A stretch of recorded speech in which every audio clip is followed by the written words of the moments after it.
5 challenges of going vegan or vegetarian. Vegetables are the cornerstone of what keeps us at our best health.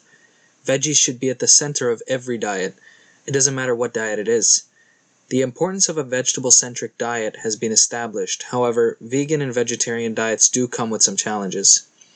Over the past 6 weeks, I've spent my weekdays in either a vegan or vegetarian meal plan. I've been reminded of these challenges. 1. Anti-nutrients. Along with all the nutrients in vegetables comes anti-nutrients. Anti-nutrients interfere with the proper digestion and/or absorption of nutrients. Anti-nutrients include things like oxalates, lectins, phytates, glutens, salicylates. There is a chance that you could be sensitive to one or more of these compounds. Recognizing a sensitivity is very difficult. If you're eating a meal with 5 or 6 ingredients, how do you know which one is causing you issues? Strict elimination diets are required to pinpoint these sensitivities. That becomes difficult if you're unknowingly consuming them every day. As a result, your response to these sensitivities becomes your normal day after day. Responses can include bloating, inability to focus, irritability, shallow breathing, rashes, etc. Plants have ways to protect themselves from being eaten. One of those ways is by producing anti-nutrients. Herbivores have a much better ability of processing anti-nutrients. For this reason, proponents of meat consumption find it important to eat meat. The animals are supposedly better at absorbing key nutrients from plants. By consuming those animals, we take in their nutrients, just without the anti-nutrients. Being sensitive to a specific type of anti-nutrient means that you just need to focus on a specific type of vegetables. It's only in very rare cases that you have to avoid all vegetables. For example, people who need to be on a carnivore diet, aka only meat, usually have a severe sensitivity to all plant foods. 2. Vitamin B12 deficiency. Gut bacteria live within us and assist us. Their purpose goes beyond just digestion. In the case of vitamin B12, certain types of bacteria actually play a direct role in producing this vitamin for us.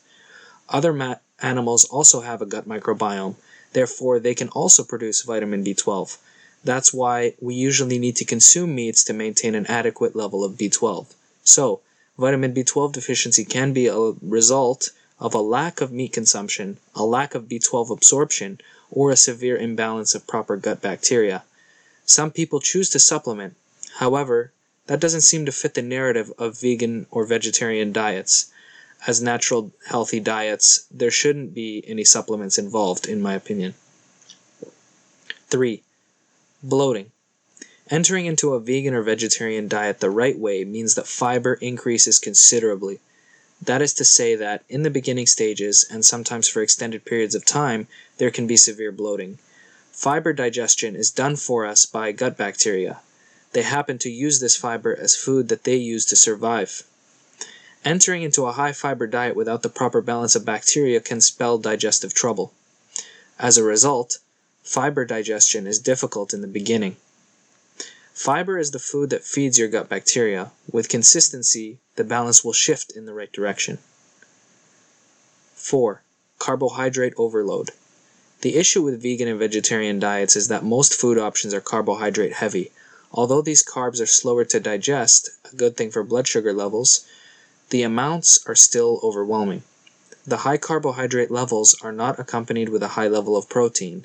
As a result, it becomes very hard to obtain a balance of fat, protein, and carbs that makes sense for someone with an average exercise regime. For an above-average exercise routine, finding complete protein sources is also difficult without supplementation. Certainly, obtaining supplements that are of high quality is also difficult. Besides, needing to supplement seems to defeat the natural intention of the vegan or vegetarian diets. 5. Difficult without meal prep. Finding something labeled as vegan or vegetarian doesn't mean that it's a healthy option. In other words, packaged vegan or vegetarian food options can be loaded with unhealthy fats, GMOs, and a lot of sugar. Not having too many quick and healthy options makes a vegetarian diet very hard to pull off without preparing your meals. Takeaways. You should take away the following from this article. Vegan or vegetarian diets should emphasize the following: nutritious whole foods, proper digestion, and moderate carbohydrate levels. Placing emphasis on these main pillars makes the diet slightly more challenging. At the end of the day, it doesn't matter what type of diet you choose. That is to say that 90% of a good diet should always be composed of vegan-friendly whole foods. Green vegetables, fruits, berries, nuts, seeds are all essential to our vibrant health. If we decide to add meat, in most cases we don't need to add much at all. Choosing to completely eliminate meat isn't that much of a jump if your diet is properly formulated. Thanks for listening. You can find more articles like this at www.banafit.com. That's www.banafit.com. Thank you.